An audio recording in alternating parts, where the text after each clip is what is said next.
Hello, welcome to the fourth module in the phase one of volunteer training here at the Wildlife Center of the North Coast. This module is mostly about things related to the kitchen here at the center. So we'll be talking about dishes and the various procedures that are in place for washing dishes and keeping things clean in the kitchen. And then we'll also be talking about diet prep and some of the procedures we use to get diets ready for patients. So, the clinic kitchen, dishes and diet prep. The first thing that needs to happen each day when the clinic is opened for the day is setting up the kitchen and getting it ready. So the first thing that you'll want to do is begin by putting away clean dishes from the day before. One thing that you can also do is start filling the gray bleach tub there on the counter next to the sink with cold water, and while it's filling, put dishes away if you want to be efficient. In terms of filling the bleach tub, what you're going to be doing there is filling to the black line with cold water and then adding 2 cups of bleach to that. So the bleach is typically going to be stored on the shelf directly below the tub under the sink there, and the measuring cup for measuring the bleach is typically going to be stored on the windowsill above the bleach tub. And I think it is usually marked with a line showing you how far to fill it, just in case the writing on the outside that came printed on it rubs off over time. The other thing you're going to want to do is fill the white wash tub, which is in the sink, with hot soapy water. And throughout the day, that may need to be emptied and refilled to keep that water relatively clean for putting things in to soak. But at the beginning of the day, just make sure you fill it up and have it ready to go, because when people start cleaning cages, it will be needed. The left side of the sink next to the white wash tub should be kept open for rinsing dishes, because if there are too many dirty dishes in that space, then you don't really have any space to work with. So if you end up with a lot of dirty dishes and you don't have a place to put them, you can always get a tub from under the counter there to the right of the sink and stack the dishes in there and put it on the floor and work from the tub. Take things from the tub there on the floor and rinse them on the left side of the sink, and then use the white wash tub with the hot soapy water to wash things. And we'll get more into that on the next slide. So, washing dishes. And this probably seems really over the top to be training a bunch of fellow grown-ups about how to wash dishes. But the reason that we bother to go through this process is really just because over time we've figured out that there are ways to do this that streamline the process and make it easier, and also guarantee that things are getting put away clean and sanitized. And it also just helps a lot if everybody is using the same procedures and the same processes and is on the same page about what it means for something to be clean. So the first thing you'll do is get rid of any big chunks of gross stuff by shaking dishes into the garbage can. So leftover fish or bits of rodents or whatever sort of disgusting things might be there, rather than having it go into the sink, shake it into the garbage can.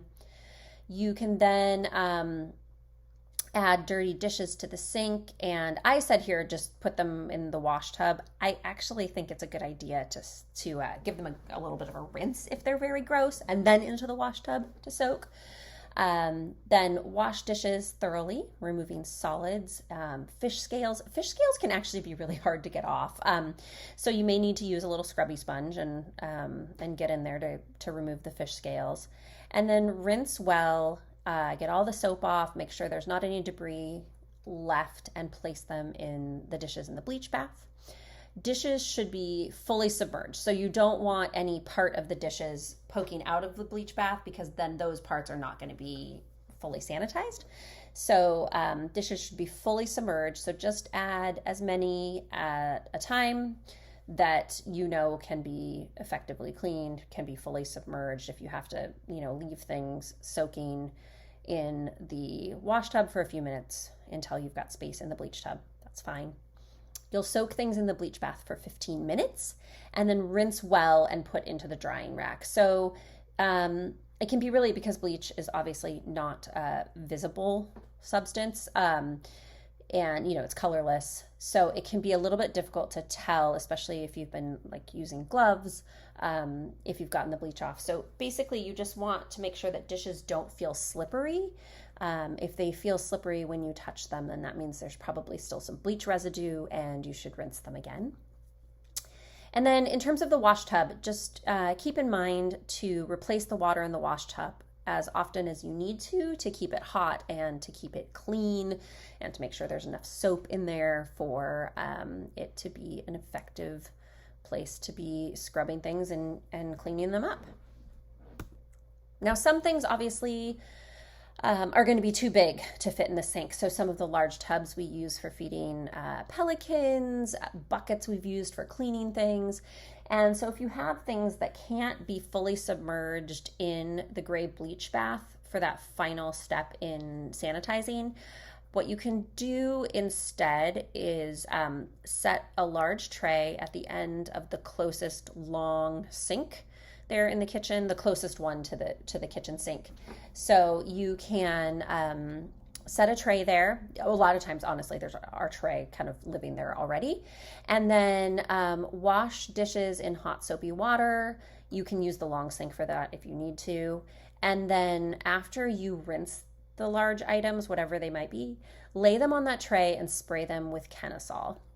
So you spray them down with Kenasol and then just let them sit for 15 minutes and then rinse them and set them to dry on a clean towel on the counter to the right of the sink. So essentially, things that can't be soaked in bleach, we're using Kenasol as a way to clean them instead.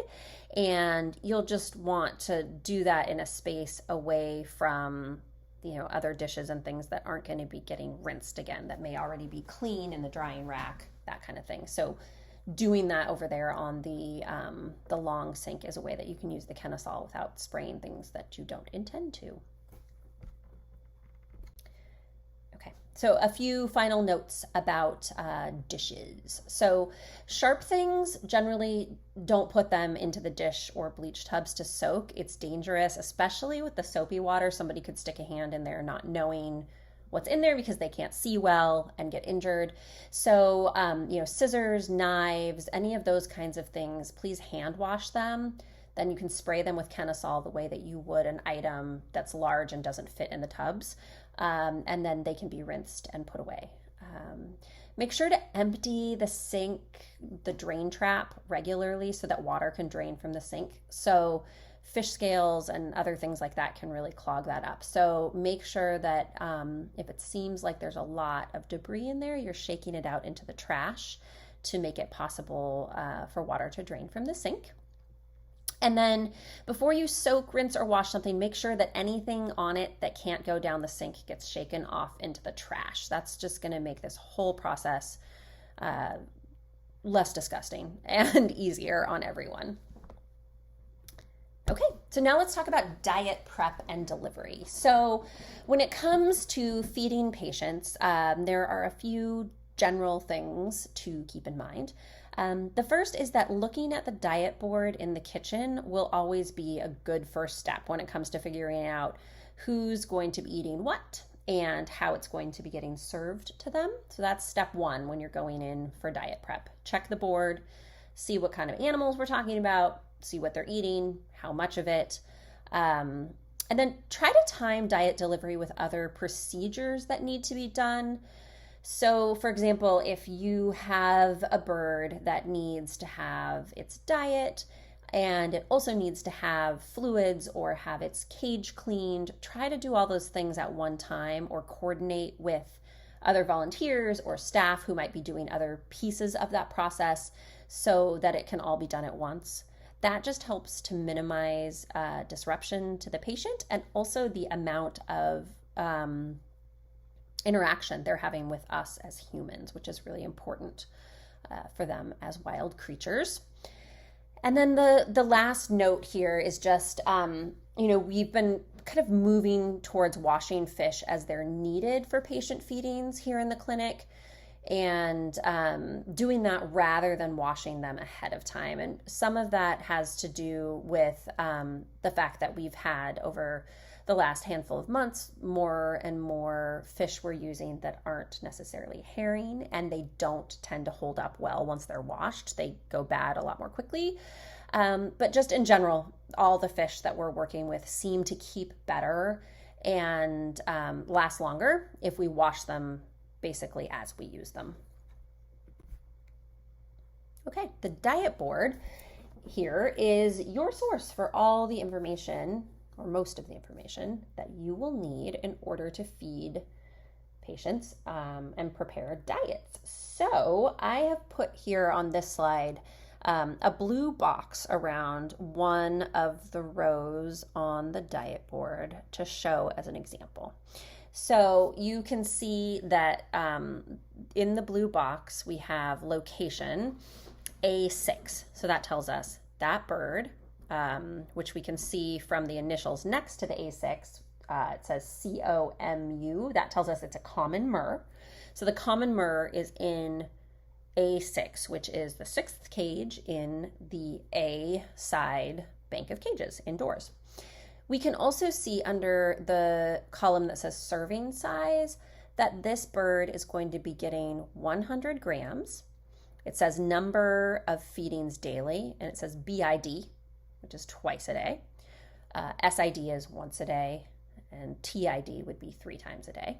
So we can see that this common murre is going to 2 times a day be given 100 grams of herring.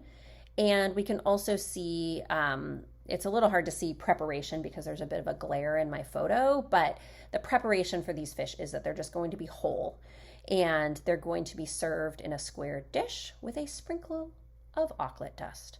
So basically what this tells us here is the type of animal, what it's eating, how often it's eating, and how those things are prepared. There's also a space at the end for any additional notes, although this particular patient doesn't have any notes in that space. So if you are going to be feeding fish to patients, which a lot of the time is what you're going to be doing, there are some kind of special tips and tricks for the actual washing of the fish. So let's talk about that. So washing fish. The first step is going to be to weigh or count out fish according to the diet board. So in the example on the last slide, we had this bird was going to be eating 100 grams of fish. And so what we would do is we would weigh 100 grams of fish onto a shallow plate, and then take those 100 grams of fish over and rinse them under cold running water and kind of agitate them on the plate to get scales off, to get oil off, and then pour the rinse water through the little screen style strainer, which is usually there at the sink. The strainer's not really necessary, but it makes it a lot easier to clean the sink later in the day, especially if it's been like a warm day at all. And then there are, so that's like the kind of basic washing technique, right? Is just taking the fish, putting them on a plate, rinsing them, agitating the fish in the water to get scales off, rinsing again. You don't necessarily need to go farther than that for the average feeding, but there are going to be times where we do need to wash fish more than that. And that would be, like an example would be if we're force feeding a bird, then we're wanting to be extra careful that it doesn't have scale or oil on it that could rub off on the bird in the process, and just because it's easier to keep our hands clean for handling if the fish is really clean. So in that case, you would rub each fish under the water to remove debris and to remove more of the scales. But that's typically going to be a force feeding scenario, and that level of washing is not going to be necessary most of the rest of the time.